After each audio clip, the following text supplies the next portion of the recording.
Welcome to the podcast Leadership Forum, a conversation with leaders who serve the public good. My name is Trevor Brown, and I'm privileged to serve as Dean of the John Glenn College of Public Affairs at The Ohio State University, where we aspire to fulfill a simple phrase that Senator John Glenn used to describe what we do: inspire citizenship and develop leadership. I also have the honor of serving as the host of this conversation series. So welcome to a thoughtful and reflective conversation about leadership. I'm joined today by Kwame Christian, two-time best-selling author, keynote speaker, business lawyer, and CEO of the American Negotiation Institute. He's recognized as one of the world's top negotiation experts and hosts a #1 negotiation podcast in the world, Negotiate Anything. He gained his prominence through a TEDx talk, Finding Confidence in Conflict, which has been viewed over 500,000 times. He's the author of 2 best-selling books, Finding Confidence in Conflict, and How to Have Difficult Conversations About Race. Under Kwame's leadership, the American Negotiation Institute has worked with several Fortune 500 companies and globally recognized organizations like Google, Apple, NASA, Uber, Target, Intel, and Liberty Mutual Insurance, and more on applying the fundamentals of negotiation to organizational success. Kwame, thank you for joining me today to talk about negotiation and particularly how we can persuade people to engage in certain behavior change in the public sector. I appreciate it. Thanks for having me. And I must add an important element of my bio, arguably the most important. I am a proud graduate of the John Glenn College of Public Affairs, of course, and I attribute a lot of my success to that background. So I appreciate having the invite to come back on the show. Well, I'm thrilled you called that out. And just for truth in advertising, Kwame's also a graduate of the Moritz College of Law here, which has, as of this year, the #1 ranked program in alternative dispute resolution, which also helps explain his tremendous success in the negotiation world. And I love the fact, in fact, we're going to talk about this throughout the conversation today, about how you meld those legal skills with the context of the public sector. I think that's going to be a theme that runs throughout. But I want to start with some scene setting, because I think a lot of our listeners are, especially here in higher ed, we spend a lot of time thinking about how to get people to, when we're in a conversation that might be categorized as a negotiation, to negotiate over a set of ideas to, I want to get you to agree with me, or at least to understand my position, as a juxtaposed to more of a managerial context, where not only am I getting somebody, am I negotiating to try to maybe agree about something, but I actually want you to take some action. So I'm trying to persuade you. And the question is there a meaningful difference between those two kinds of things? And are the steps that you as a negotiator might guide me as a manager to take would vary based on whether it's just a conversation about like, hey, can we agree on this? Or, hey, I need you to take the following action. Yeah, I think it's really important for us to get clear on what it is that we want the actual outcome to be. Because sometimes if we think we're clear, but we're not very clear with ourselves. For example, our emotions can take us astray, lead us astray in these endeavors. Because, for example, I might have a fundamental emotional drive for you to not just understand, but also agree, and then say I'm right, and that you are also wrong, right? So there's a lot that I want out of this. And then I need to essentially have a negotiation with myself to figure out what I really need. So here's an example. When we think about agreement, we all often think about these conversations in terms of agreement, but I can get you to change your behavior without necessarily fundamentally agreeing that I'm correct. I can attest as somebody to the fact that as somebody who's been married for 14 years, I don't always agree, but I do usually comply. Right? So I think we have to understand what it is, especially when we're talking about behavior change, or if we're talking about in the political arena, changing of beliefs. There are going to be strong emotional ties to certain thought processes and certain behaviors. And it might not even be possible for us to accomplish complete thought change, behavior change, and complete agreement.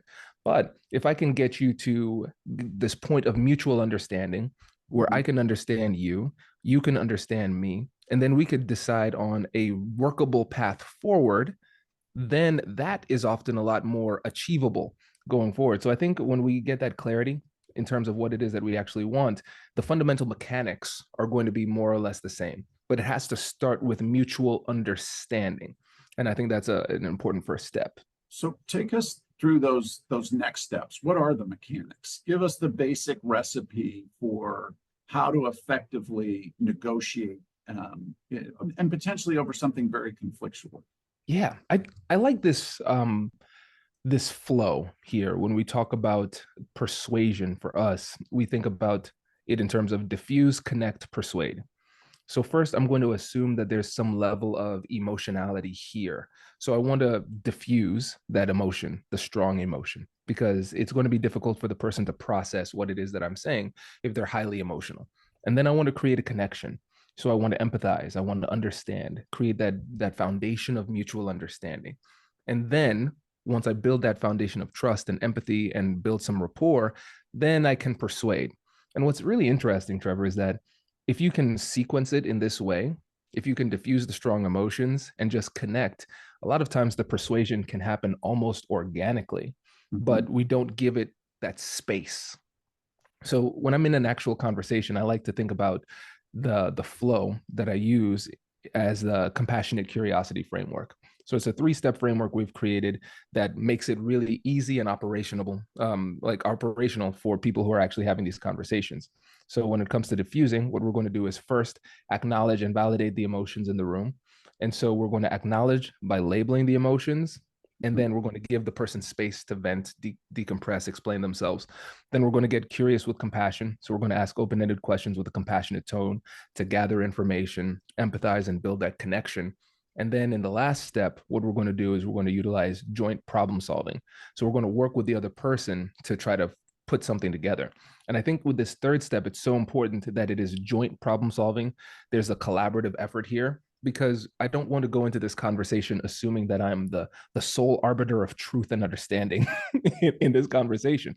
The other person has something valuable to add. So what I can build independently will probably pale in comparison to what we can build together. And so in that last part, we're working together to find some kind of workable solution. But that's a framework that I use for these conversations. So that is very helpful and on the face of it, super straightforward. I imagine the execution is a lot harder than it sounds, but I want to build off your last point about joint problem solving and actually go back to the beginning where you're trying to diffuse emotions. I'm curious for you, as we'll just refer to you as the negotiator, or the one who's initiating the conversation, trying to reach some end. Do you do joint activity in that first stage where you said the first step is to acknowledge the emotions that are present and then try to label them so that people say, oh yeah, I'm feeling the following way, and that hopefully diffuses it. Is that something that you do, or is that something you do together? It is a collaborative process because I can't do it without them, but it is something that I'm leading. So throughout this, I have this mentality called conversational leadership. So throughout the conversation, I want to be demonstrating good behaviors in the hope that other people will reciprocate. Yep. And so in a conversation, let's say about there's a manager trying to get somebody to change their behavior. You can use the same conversation, the same framework when it comes to giving feedback. So I might say something like this. Trevor, correct me if I'm wrong, but it seems like the inefficiencies that you're seeing, it's causing a lot of frustration for you. Am I sensing that right? And then I'll give you the space to explain, yes, I'm frustrated because of this and that. And one of the most important things for us to recognize here at this point is that we're giving the person space to decompress. We have one goal here, and that is to lower the emotional temperature of the room. And so it's highly likely that, first of all, you're going to be triggered and emotional at this stage of the conversation too. So there's a lot of discipline and restraint that's required. But it's likely that the reasons for why they feel the way that they feel may be something that you disagree with fundamentally. So the cause of your frustration in this example might be something that you disagree with. But at this point, I'm just acknowledging and showing that I understand their perspective without agreeing with them or endorsing them if I don't truly agree. So as I'm validating it, I'm thinking of myself almost like a grade school teacher trying to give partial credit on a math problem. So if I agree, I'll let you know that I agree. If I disagree, I'll still validate by saying, so let me see if I'm understanding this correctly. You're saying that you feel frustrated because in your perspective, and then I would give that summary. So the person feels understood. Because a lot of times of course, it's nice to get people to agree. They want you to agree with them. You want them to agree with you. But really at the root of that is understanding. And if you can give that person the understanding, like the clarity, you can convey the fact that you understand them on a fundamental level, even if you don't agree, that is enough to lower the emotional temperature of the room. So we can then progress in the conversation. So now I want to layer in sort of the context in which these conversations or interactions occur. And I actually just want to put a pin in something where, and I think this will come up in our conversation, but I want to make sure that it's in your brain and mind so you can be subconsciously thinking about it. I can imagine there are contexts in which it appears calm at surface level. Like we're right now just talking to each other. And yet I know underneath it is emotion. So like if I was just sort of tactically going into the conversation, I could say, oh, well, I've reduced the temperature. We're not yelling at each other. I don't see any of the physiological signs of emotion. And yet I know they're present. And so one of the things I want you to be thinking about as I ask the next questions is it ever wise for me to try and elicit those to raise the temperature only to then lower it again so that we get it out? Or is it better to just start and say, oh, no, we're calm now. Let's move on in the conversation and we'll just not even invite those emotions into the conversation. And maybe I'll actually, now that I can see you smiling, let me just ask you that irrespective of context, because it'll come up again. But what's your reaction to that? Yeah. So a couple of things. Let's talk about the amygdala. So this is the part of the brain where all emotions come from. Positive, negative emotions originate there. The part of the brain we want to activate is the frontal lobe. So we have logical reasoning, emotion management, executive function. That's the higher level thinking that we want to activate. But there's an antagonistic relationship between these two brain structures. So the more emotional you are, the less clearly you're thinking, and vice versa. So when that amygdala is firing, we have to recognize that they cannot process the information that we want to share at a high level. So the reason why I say it's important to recognize this is because when you think about a toddler, the reason why they're so emotional is because their frontal lobe hasn't developed, so they cannot control that amygdala. But as we get older, of course, we can control it a little bit better. And then as we become professionals, we can veil our emotions in professionalism. But that inner toddler is still there. And so I bring that person to work every day. It's every day. Bring my toddler to work day every day. And so when you look at it, you realize, oh, there could be somebody who seems really calm on the surface, yes, but their toddler is having a tantrum and they're just hiding it. So you have to look at the context clues. Has their body language shifted? Is there a shift in their tonality? Is there a barrier that seems to be invisible that we can't break through, but there's no logical explanation for it? So when I start to see those clues, I'm going to hypothesize that there is an emotional barrier. So I'll be very humble with the assertion, but I'll just say, hey, I might be off on this, but I'm sensing something. Is there something else that's bothering you or something like that? Because I wouldn't necessarily say I'm intentionally trying to raise the temperature. I would say that I'm trying to take the lid off so we can stop pretending. But you have to create an environment of psychological safety where the person feels comfortable expressing that part of themselves too. So there's a lot of work that goes into it. That's extremely helpful. And I'm taking notes furiously in my brain about ways that, wow, I wish I'd said that differently in that conversation. So thank you for some guidance. So how much does the context, the organizational context of these interactions matter? So you just gave a great sort of generic example of how as we age and mature and wind up in a job, we might have developed some norms of behavior that cause us to, bury our emotions in a work context. Whereas in other contexts, it's fully acceptable to sort of let your inner toddler out. And I'm thinking specifically about in the public sector broadly, we sometimes have the norm in our world of a kind of dispassionate neutrality and objectivity that is the veil over which a lot of interactions occur. And that's specifically true for a lot of the kind of the analysts that come out of programs like ours. Put your partisanship aside, come into this conversation as just a neutral, objective implementer. But that doesn't mean you're always interacting with people that feel the same way. So just since you're trained in both worlds, so to speak, what are your thoughts on how critical those sort of organizational norms in that context is? They are pivotal. They are so critical. So let's zoom out and then zoom back in. Okay. So in order to be an effective negotiator or a conversationalist in these situations, you have to consider three things, three dimensions. So mindset. Are you confident enough to have the conversation? Do you believe you have what it takes to have these conversations? Then we have skill set. Do you actually have the tools that are required to succeed in these conversations? But then also culture. Is the culture one that actually encourages constructive conversation? Does it stifle constructive conversation? Does it encourage respectful dissension where people can speak up? Those type of things. So you can have a really great mindset. You can have an incredible skill set, but a great mindset and a great skill set in a culture that inhibits effective communication will still struggle. Yep. And so that cultural element, the context that we find ourselves in during these conversations are going to be really important. So it's not to say that we cannot break through if the culture does not really encourage these kinds of conversations. It will just be more difficult. So we have to figure out what those cultural and contextual nuances are and figure out how we can navigate through those in order to still be effective in the conversation.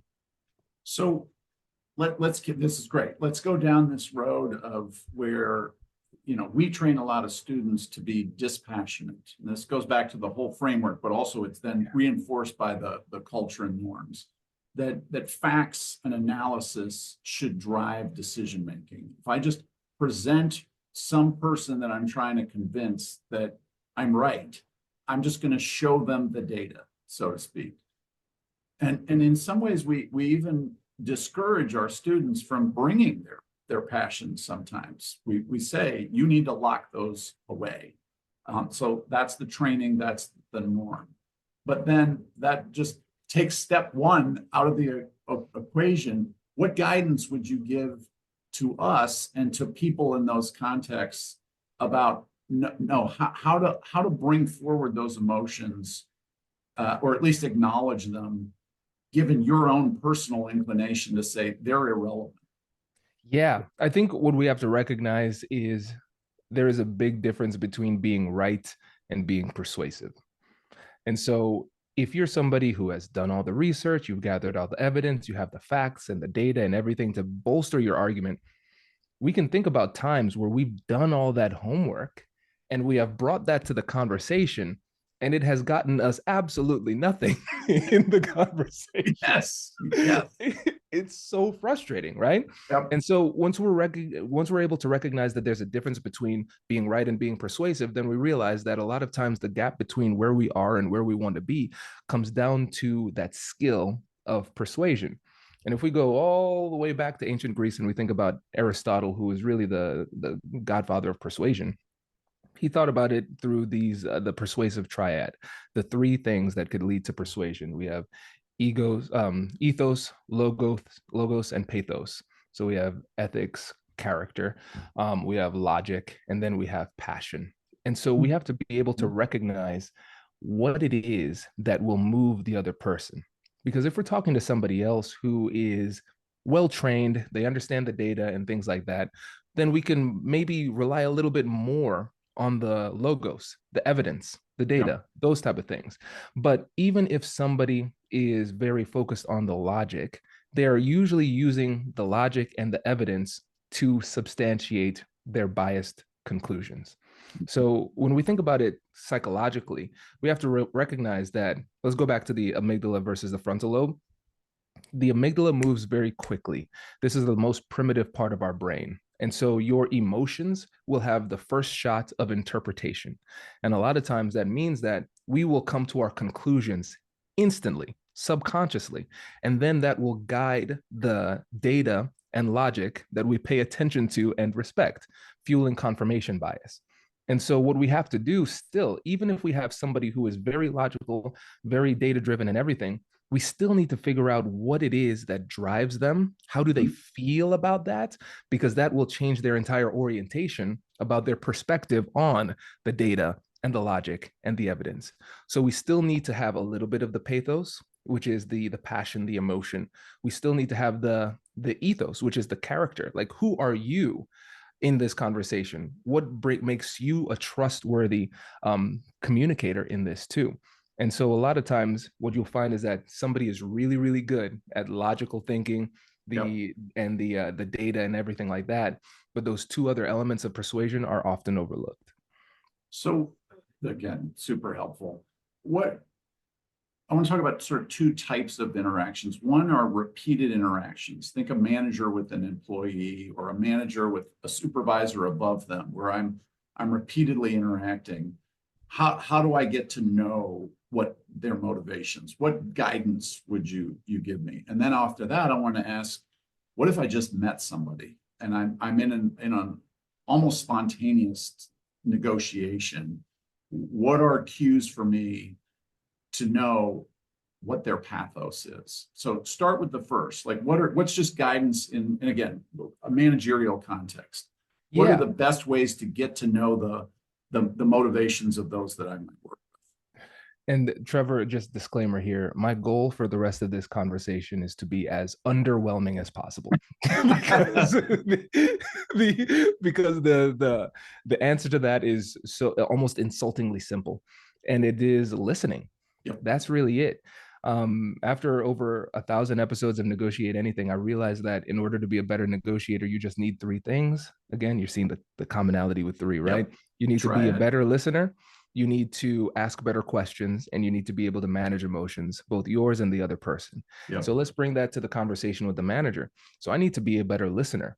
And no matter how good you are at listening, there is always room for improvement.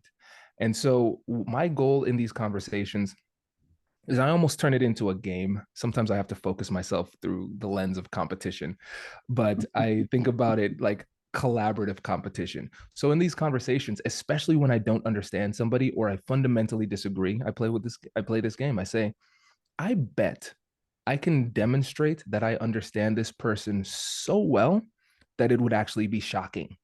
Like they would actually be surprised at how well I understand them, and potentially it could help them to understand themselves at a deeper level. And so when you think about it that way, like we're taking the goal of just understanding the words that were spoken from the other party to a whole new level. So now I'm dialed in. And so when you're listening at a deeper level, you're not just listening to what is said, you're also listening to what is not said. You're listening to the emotions behind what's said, the body language, all of those things. And so when somebody can feel that, they feel a lot of respect. Because a lot of times when people are feeling disrespected, it's because they feel that the person does not even care enough to understand. And so I'm going to go out of my way to demonstrate that level of listening. And by listening at that level, it encourages people to even share more. So even beyond going into what I need to say and do, if I just listen, I'm going to get more information. And I'm going to encourage them to share more information simply by how I'm listening. And so when you actually just really focus on that, the people are ready and willing to give that information. But a lot of times they don't give that information because they don't even think you care enough to listen. So, and again, sounds so simple and yet so hard. So again, in a repeated work context, this makes eminent sense to me. And I can hear myself and as you say, always room for improvement. But I want to come to know the people I work with. I want to know what they enjoy doing. I want to know what they get pride out of in a work product, if we're and then say, wow, that looked like you really felt good about that, and that gives you the ability to reinforce that later, right? But in a moment in which I'm just met somebody, what are some very tactical ways of, like you just said, of I'm gonna demonstrate to you in as short a time as possible that I am listening to you and I am understanding you, knowing that there's some transaction we're trying to engage in. I'm trying to convince you of some argument, and I want you to take some behavior or whatever it may be. How do I listen deeply but efficiently in a first, or the limited time period? Yep. So let's use a combination of tools here. So we have compassionate curiosity, and then I'm going to introduce the empathy loop, and then also the question funnel. Great. So we talked about compassionate curiosity, acknowledge and validate emotions, get curious with compassion, joint problem solving. Then with the empathy loop, what we're going to do is this systematizes the listening process. So when somebody speaks, we're going to listen, and then we're going to summarize it. We're going to say something like, correct me where I'm wrong, but it sounds like you're saying this, that, and the other. And then we're going to ask them to actually correct us. So we're not going to advance in the conversation until they say, yeah, you got it, right? Yeah. So it's listen, correct me if I'm wrong, but it sounds like you're saying this. Am I close on that? Is that a fair synopsis? However you want to, whatever words you want to give to it, go ahead and use that. But it's that process of listening. So I'm not going to just ask questions. I'm going to listen systematically. Yep. And then with the question funnel, what I'm doing is I'm starting the conversation off with really broad questions at the beginning. And then I'm getting more specific as the conversation goes on.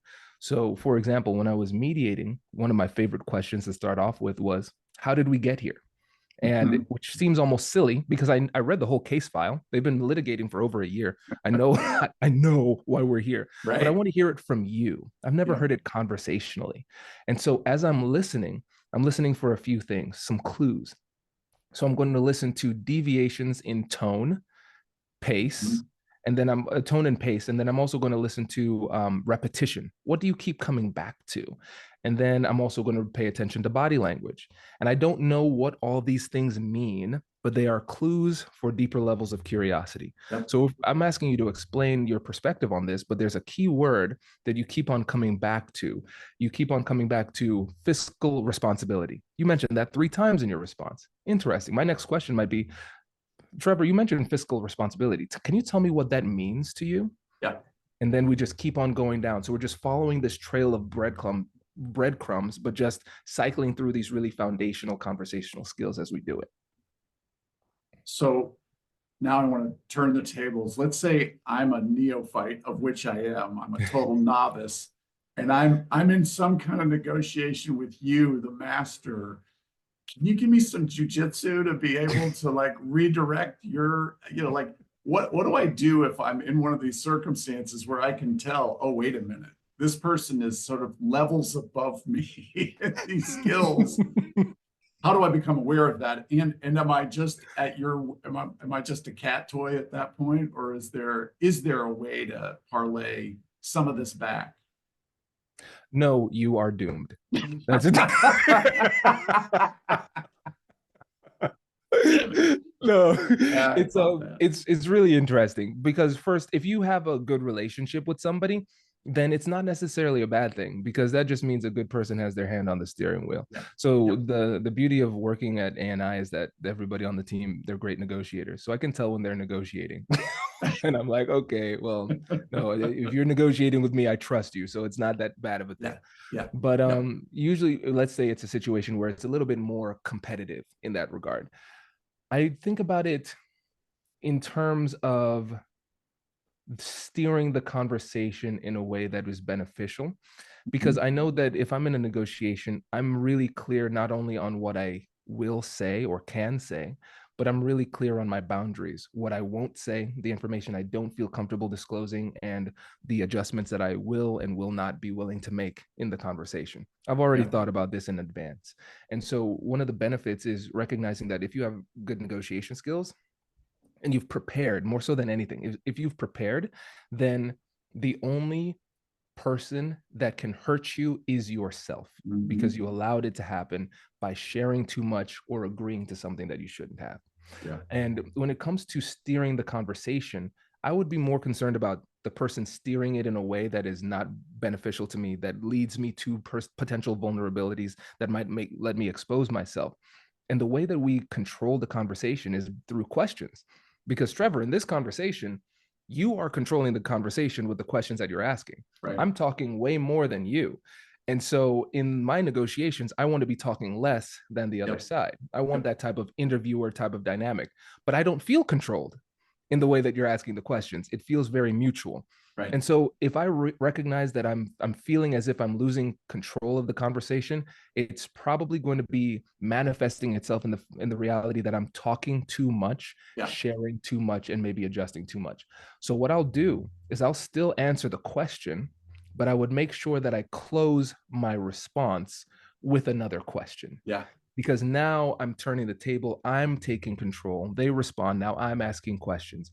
So I want to make sure that my hand is on the steering wheel. And if I recognize somebody else has grabbed the wheel and taking us in another direction, that's how I can gently bring us back. No, that's great. That is great guidance.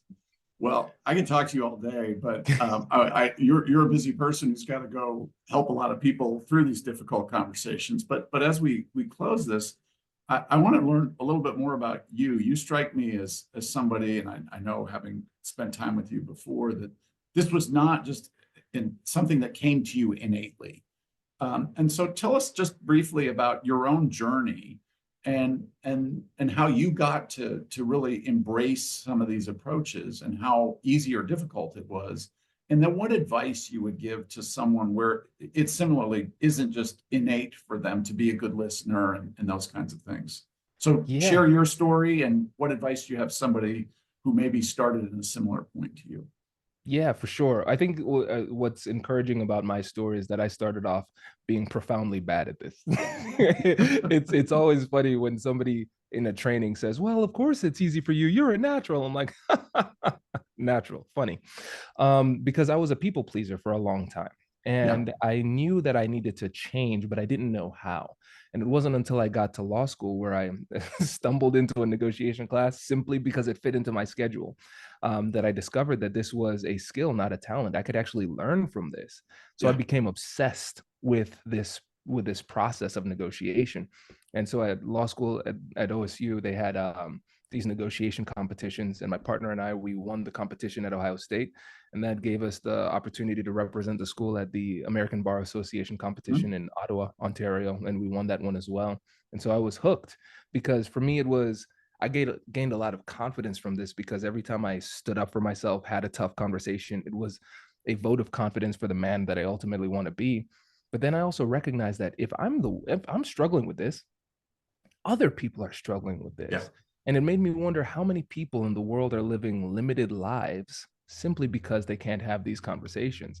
And so for us at ANI, we believe the best things in life are on the other side of difficult conversations. And so for us, we want to help make the world a better place and change lives and communities, just one difficult conversation at a time.